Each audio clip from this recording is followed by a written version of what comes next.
লোকসভা নির্বাচন মিটলেও রাজ্যে রয়েছে কেন্দ্রীয় বাহিনী। আরামবাগে কামারপুকুর কলেজ ও গোঘাট হাই স্কুলে কেন্দ্রীয় বাহিনী থাকায় বন্ধ পঠন পাঠন।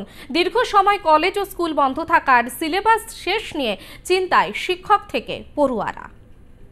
লোকসভা নির্বাচন মিটলেও কেন্দ্রীয় বাহিনী থেকে গিয়েছে বিভিন্ন বিদ্যালয় থেকে কলেজে। শিক্ষক শিক্ষিকারা বিদ্যালয়ে আসলেও ক্লাসরুম না থাকায় হচ্ছে না ক্লাস। ভোট পরবর্তী অশান্তির আশঙ্কায় কেন্দ্রীয় বাহিনী আরামবাগের বিভিন্ন এলাকায় টহল দিচ্ছে। স্থানীয় থানাগুলি কেন্দ্রীয় বাহিনীকে পরিচালনা করছে। এরকমই গোঘাটের কামারপুকুর কলেজ ও গোঘাট হাই স্কুলে কেন্দ্রীয় বাহিনী রয়েছে। সরকারি নির্দেশ অনুযায়ী আগামী 10 জুন থেকে শুরু হবে পঠন পাঠন। কোনো বিদ্যালয় ও কলেজে 17 জুন পর্যন্ত কেন্দ্রীয় বাহিনী থাকবে। 10 তারিখের পরেও বাহিনী থাকলে পঠন পাঠন শুরু করা যাবে না বলে চিন্তায় শিক্ষকরা।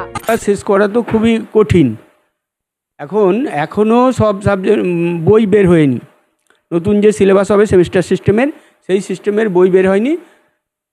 দেখতে পাচ্ছি কাউন্সিল থেকে পিডিএফ আকারে পাঠিয়ে দিয়েছে, কিন্তু সেই পিডিএফ 190-200 পাতার সেই পিডিএফ আকারে পাঠালেও সেইটা দিয়ে কতটা পড়ানো যাবে সেটা নিয়ে আমাদের সন্দেহ আছে। এখন 10 তারিখে স্কুল খুলছে, সেই 10 তারিখের পরও যদি বই সব না পাওয়া যায় তাহলে আমাদের পক্ষে তো শিক্ষাটাকে আগিয়ে নেওয়া যায় খুবই কঠিন। তবে চেষ্টা করতে হবে যাতে ওর মধ্যে করা যায়। সেপ্টেম্বরই যেহেতু প্রথম সেমিস্টারের পরীক্ষা, এবারে আমাদের যতটা সাধ্য আমরা চেষ্টা করে যাব।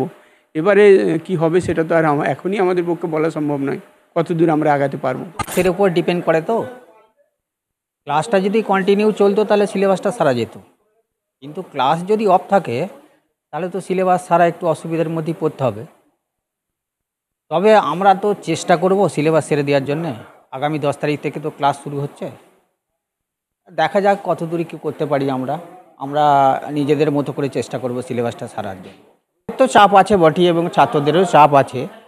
আর ছাত্রদেরকে কন্টিনিউ পড়াশোনা করতে হবে। আমরা যেটুকু দেব, আমরা যেটা ধরুন প্র্যাকটিক্যালটা করে দিলাম, সেটাকে ওদেরকে তো অনুশীলন করতে হবে। নেক্সট ক্লাসগুলোতে যদি আমরা সুযোগ পাই বা সময়টা পাই তাহলে কিন্তু আমরা এটাকে কভার করে দিতে পারব। সমস্যা তো হচ্ছে, কিন্তু অনেকের মত কেন্দ্রীয় বাহিনী থাকায় রাজ্যে ভোট পরবর্তী হিংসা এড়ানো অনেকটাই সম্ভব হয়েছে। আরামবাগ থেকে অনুপ চট্টোপাধ্যায়ের রিপোর্ট, আর প্লাস নিউজ।